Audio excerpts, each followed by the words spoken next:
Kang, ya. Assalamualaikum warahmatullahi wabarakatuh. Mau kemana? Mau ke masjid. Oh, masjid, ya. Kumaha ya kabar? Alhamdulillah. Alhamdulillah, ya. Kang, kalau kebenaran nih.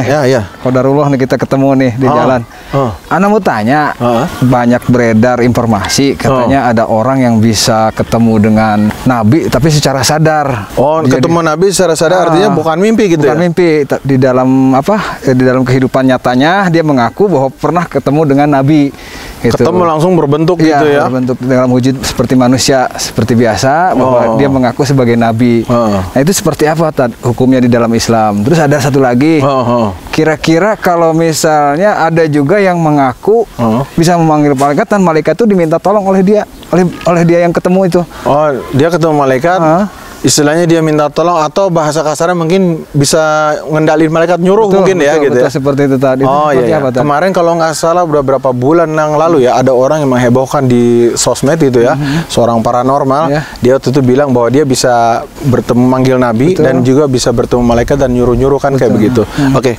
Gini Kang, sebenarnya di masyarakat kita itu memang kadang-kadang masalah mimpi, masalah ketemu hal-hal yang seperti ini, kadang-kadang sebagian oknum menggunakan itu untuk menaikkan apa ya, prestis dia, gengsi dia, atau menaikkan mutu dia lah dia, mungkin dia tokoh atau apa, ingin kesebut lah gitu ya istilahnya gitu. Nah, lalu bagaimana sih Islam memandang hal seperti ini?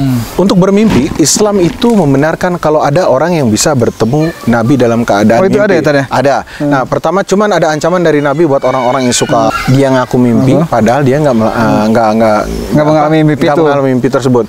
Rasulullah SAW bersabda, Inna min afral fira ayyuriya ainaihi ma lam tara. Sesungguhnya termasuk kedustaan yang paling besar yaitu orang yang ngakunya dia mimpi padahal dia nggak ngalamin itu gitu.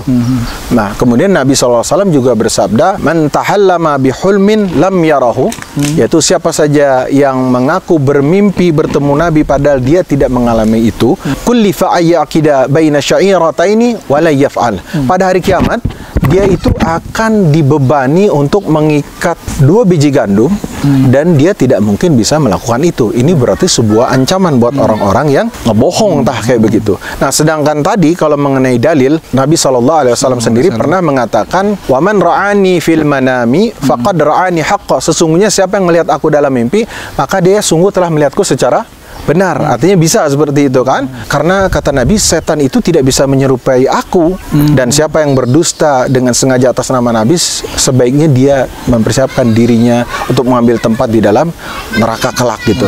Yang harus kita garis bawahi lagi, dan orang-orang yang kemudian pernah bermimpi Nabi atau mengaku bermimpi Nabi, sebenarnya harus dia garis bawahi begini. Nabi itu kan telah ada dalam hadis-hadis yang sahih itu dicirikan tentang bentuk fisiknya. Misalnya rambutnya agak panjang, dadanya bidang, tidak terlalu tinggi, tidak terlalu pendek, kemudian kulitnya demikian kan gitu, warna pipinya dan lain-lain seperti itu kan. Nah, orang itu harus tahu ciri-ciri fisik Nabi seperti ini yang disebutkan dalam hadis ini. Nah, tentang bagaimana orang yang mengaku bertemu Nabi dalam keadaan sadar, hal ini telah dibahas oleh Imam Ibnu Hajar Al-Asqalani, juga Imam As-Sakhawi. Imam Ibnu Hajar Al-Asqalani mengatakan dalam kitab Fathul Bari, dia mengatakan dulu Ibnu Abi Hamzah mengatakan ada beberapa orang datang kepada beliau dan menceritakan bermimpi bertemu dengan Nabi. Lalu kemudian suatu ketika orang-orang ini jadi naik lagi. Lalu mereka bilang, kami ini ketemu Nabi dalam keadaan sadar. Maka bagaimana tanggapan Imam Ibnu Hajar Al-Asqalani dalam masalah ini? Beliau mengatakan begini, pemahaman seperti ini, jika hadis-hadis tentang bertemu Nabi tadi dibawa kepada pemahaman bahwa ini bisa bertemu Nabi dalam keadaan sadar, tentu hal ini akan jadi masalah. Kenapa akan jadi masalah? Maka mereka mengatakan, tentu mereka, orang yang bertemu Nabi dalam keadaan sadar ini, tentu mereka disebut jadi sahabat.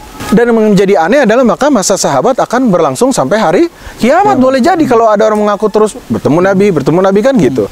Kenapa Kang?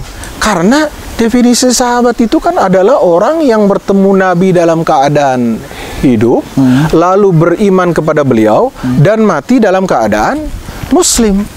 Nah, dengan mereka bertemu ini tentu akan menjadi aneh gitu. Akan terjadi masa sahabat bisa panjang sampai hari kiamat, nggak ada habisnya kalau kayak seperti itu kan. Nah, ini jawaban seperti itu. Kemudian Imam As-Sakhawi yang dinukil oleh Imam Al-Qastalani mengatakan begini, belum pernah dinukil dari para sahabat, beliau mengatakan, dan juga ulama-ulama setelahnya, yaitu ada orang yang mengaku bertemu Nabi dalam keadaan sadar. Padahal Fatimah, anak Nabi, itu 6 bulan setelah masa wafat Nabi itu mengalami kamdan, yaitu kesedihan yang teramat sedih luar biasa sekali kan. Tapi tidak pernah dinukil cerita dari beliau bahwa Nabi itu mendatangi beliau lalu menghibur beliau. Fatimah radhiyallahu an. Artinya begini, padahal antara rumah Fatimah dengan makam Nabi itu bersebelahan saja. Tentu sayangnya seorang ayah terhadap anak kan antum sendirilah. Kalau antum anak kan luar biasa antum sayangnya kan. Nah, tentu yang di bawah anak tentu sayangnya lebih rendah lagi. Tapi kenapa tidak pernah dinukil sedikit pun orang-orang yang bertemu mengaku Fatimah itu dinukilkan bahwa Nabi mendatangi beliau dan menghibur beliau. Nah, ini adalah pertanyaan-pertanyaan yang tentu sangat mengganjal bagi kita. Lalu bagaimana tentang orang yang mengaku apa tadi? Malaikat ya. Dia bisa panggil malaikat, lalu bisa suruh-suruh seperti itu. Dan kita mesti ingat, dan satu kita pahami dalam prinsip iman kita adalah malaikat itu tidak pernah berbuat sedikit pun pelanggaran dan kemaksiatan. Dia adalah makhluk yang paling taat. Kalau disuruh tasbih terus.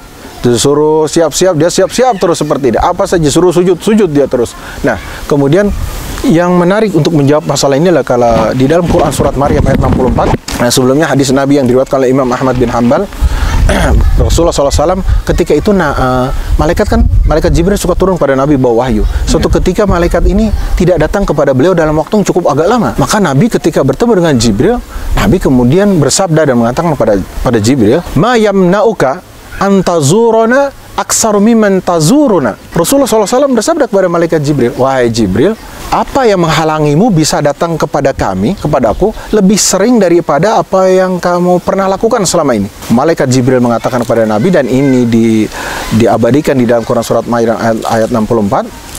Malaikat Jibril mengatakan, "Wa ma natanazzalu illa bi amri rabbik." Dan sesungguhnya kami ini tidak turun kecuali dengan perintah Rabb kami. Jadi bukan karena maunya malaikat itu sendiri, bukan juga karena maunya perintahnya Nabi begini, nggak bisa. Kalau kata Allah tidak ada perintah turun, ya tidak bisa perintah turun. Tidak bisa disuruh-suruh begini, begitu, seenak-enaknya seperti itu. Dan ini adalah sebuah kesalahan yang berbahaya. Oh iya Kang, nah tentu kita untuk hal-hal yang gaib lebih harus berhati-hati ya Kang ya. Karena kita membutuhkan dalil agar kita tidak tersesat. Tidak bisa juga karena ada seorang tokoh yang terpandang, kita kelar alim dan lain-lain, maka kemudian kita begitu saja menerima kabar-kabar yang gaib yang seperti ini, dan itu bisa membahayakan kepada akidah kita kan seperti itu. Apalagi zaman sekarang banyak orang-orang yang sepertinya dia alim padahal dia adalah perdukunan yang dibungkus dalam baju-baju kealiman seperti itu. Semoga saja Allah melindungi kita ya kan, melindungi keluarga antum dan juga ana terlindung dari berbagai kesesatan dan keberbahayaan. Oh ya, antum mau ke masjid ya? Oke, mari kita bareng-bareng. Baru kita ke masjid bareng.